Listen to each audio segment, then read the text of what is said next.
Peter Drucker once said, "Culture eats strategy for breakfast," and boy, is that true. I planted a church in 2016, and 2014 and 15 was really the preparation process for our church.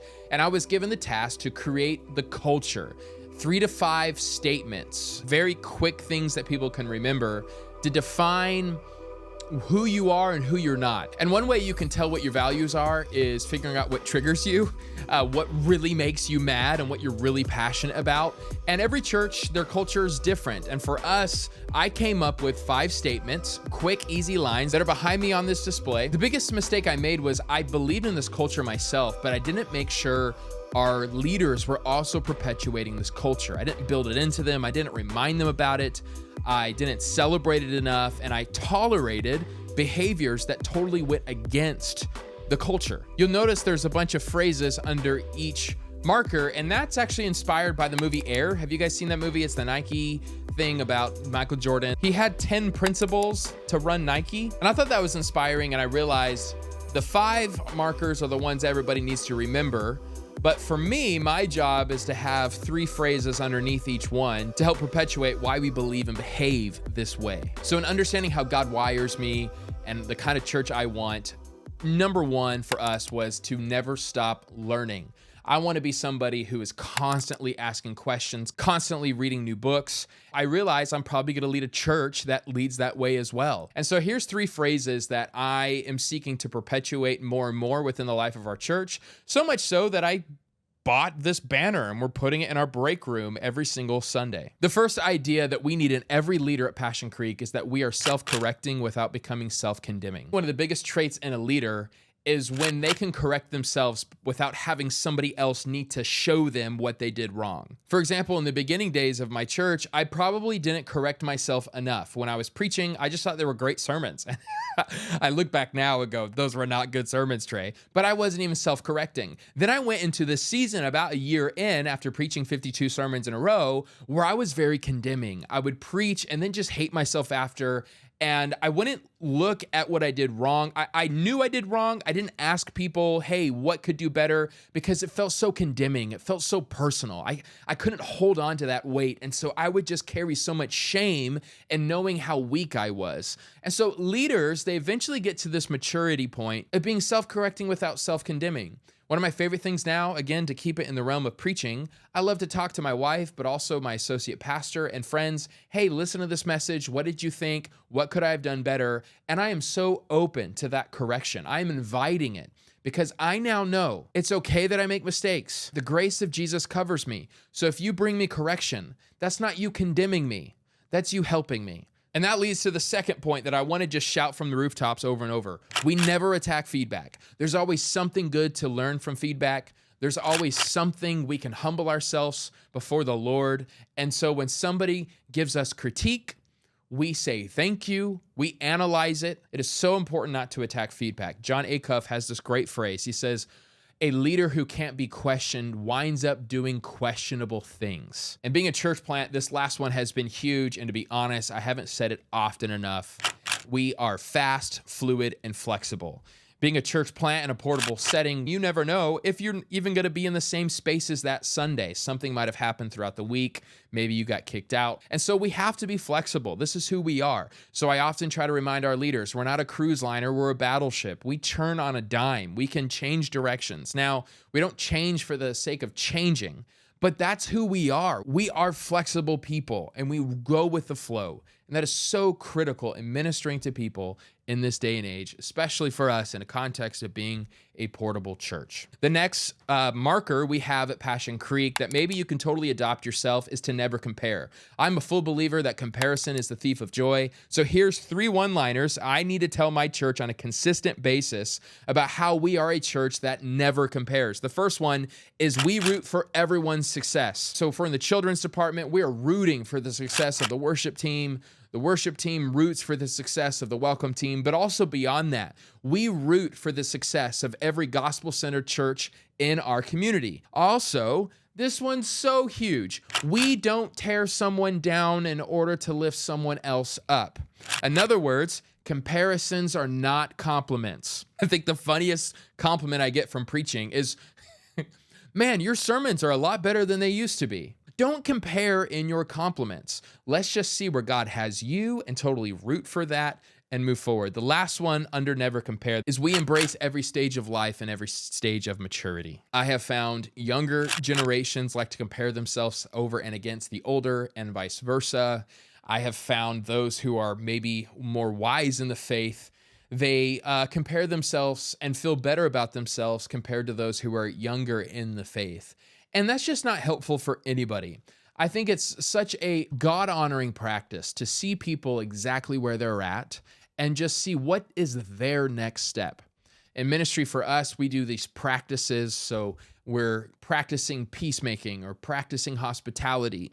And we want to constantly remember, okay, just because this family over here hosts 3 times a week doesn't mean your attempt at hosting 1 time this month is bad, right? It's so easy for us to just look at the all-stars and then compare and say, how come you're not like those all-stars? What this means in your stage of life and your stage of maturity, the call to obedience to Christ is this.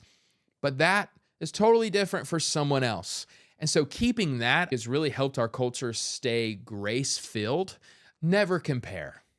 Don't do it. Now we are at never give up. Now the 3 lines we have here under never give up are, first of all, we never get bored with the basics. The hardest part of leadership for me that I have learned is that leaders are repeaters. By the time you're tired of saying something, your congregation is probably hearing it for the very first time. There's data to back this up. The ad marketing agencies knows you need to see your ad like 20 times before it begins to lodge in your brain. So don't get bored with the basics. In other words, constantly talk about the vision, constantly talk about following the way of Jesus, constantly talk about sin, Satan, and death, and how Jesus defeated those enemies on the cross and the resurrection. Those feel like basics at some point in your journey. Don't get bored with them. Say them over and over. Second is we know we haven't led until we have survived the sabotage. This is a idea from Edward Freeman where leadership is making people go places they didn't naturally want to go. If they wanted to go there themselves, they wouldn't need a leader.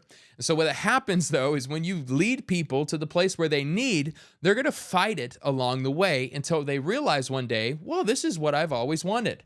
And you as a leader are going, yes, I've known that the whole time.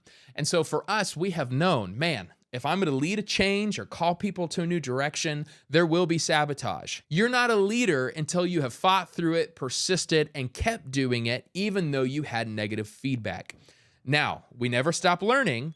So there is a world where we can say, you know what, you're right, I'm going to take your feedback. But at the same time, so much of leadership is going, I have a word from God. We have a direction we need to go. I'm going to listen to you and love you and stay connected with you. But we're not budging on this. We're staying on the course, on the mission that we have. The third area under Never Give Up that helps so many leaders, I believe, is we approach every obstacle with more, then better, then new. So sometimes we just budge on a new project or a new idea too soon. So if something's not working, you're hitting an obstacle, you just need to do it more. For example, we have been trying to find ways for people to fill out our Connect cards more often. And so we decided to do these red boxes, which had some gifts in them. And so we realized maybe the first month it wouldn't be great right away. We just need to do it more. We just need to try it more. We just need to announce it more.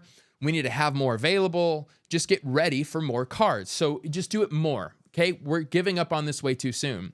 But at some point you go, okay, still not enough red cards. Maybe we need to make this better. So what we did was, okay, how can we make this red box more appealing? So we added a Harkins Theaters cup. We added a shirt. So we tried to make it better. And we showed people about the better and try to get red cards. That seemed to work and do well until we realized one day, man, this is eating into our budget. How much of a value is this? And so then after going through this long process patiently, we decided to do something new where we got rid of the red box altogether. And instead of spending money on a box to give to people, we're going to spend $5 and blessing somebody that they choose on the red card. And that makes them feel more generous. Just a good example in leadership. When we're trying to get something, a desired end, and we're encountering obstacles, we never give up. We just start by doing it more, right? Then we try to make it better. If we still don't get the results we need, maybe we need to do something new altogether. And that's how we never give up. The fourth edition of this banner, this display that we put in our volunteer break room, is to never hold back.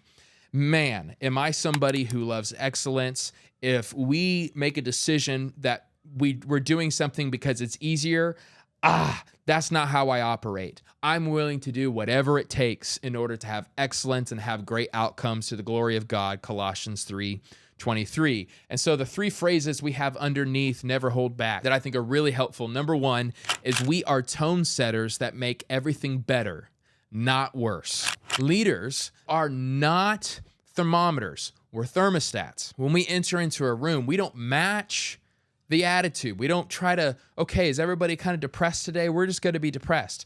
On a Sunday morning context, we're going to set the tone and say, okay, we're tone setters that will make everything better today, not worse. So we're not going to hold back and saying hi because of our shame or our embarrassment, or we're not sure if we remember the guy's name or not. We don't hold back. We're going to set the tone. Second one is we keep short accounts with each other. Another way to look at never holding back is if you have resentment, don't hold it back. Talk to that person.